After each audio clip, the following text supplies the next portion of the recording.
बिरह बोली बोलाए बिरह बोली बोलाए हो बहुआ कौने निर्मोहिया के बेटी नैहर नहीं पूछे नैहर नहीं पूछाई हो ना तुम्हारे बाबू हो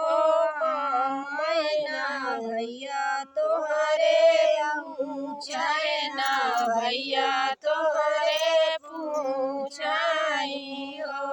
बहुआ कौने निर्मोहिया के बेटी नैहर में नहीं पूछाए नैहर में नहीं पूछाई हो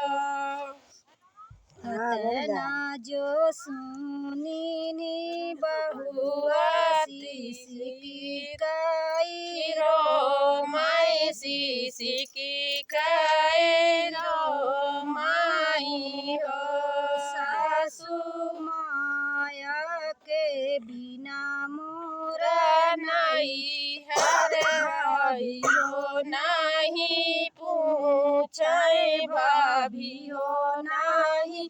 पूछाई हो अतना जो सुना आई बहुआ सिकी काए रो माई सिकी काए रो माई हो सासू बिना माया माया के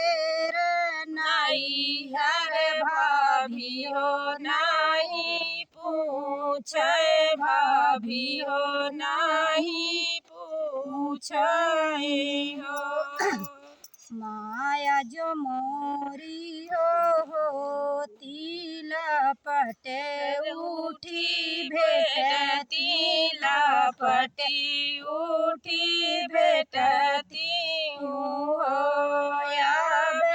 भाभी का भाई रे मोहिया नैहर नहीं पूछे नैहर नहीं पूछाई हो माया जो मोरी होती बड़ी नी गठरी बधती गाड़ी नी गठरी बधती हो याद भाभी भाई नीर मोहिया ना दैया जुरिया तना दैया जुरिया हो माया जो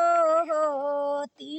बड़ी नी गठरी बधती गाड़ी नी गठरी बधती हो याद भाभी ना दे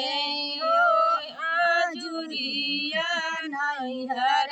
बिना माया के नैहर बिना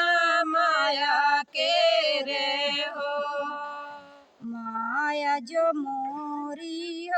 होती पियरी भेजौती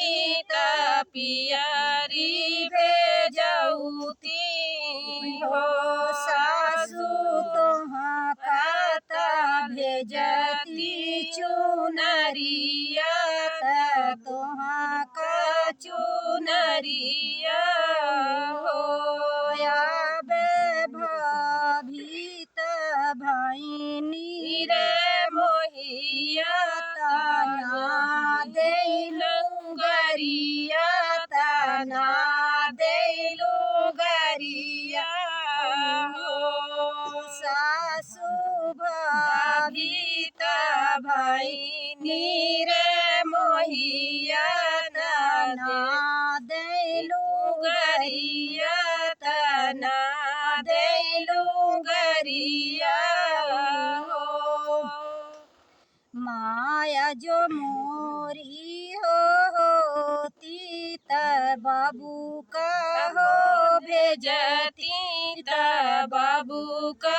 हो भेजती हो नाही दाई के वीराना पठौती वीरा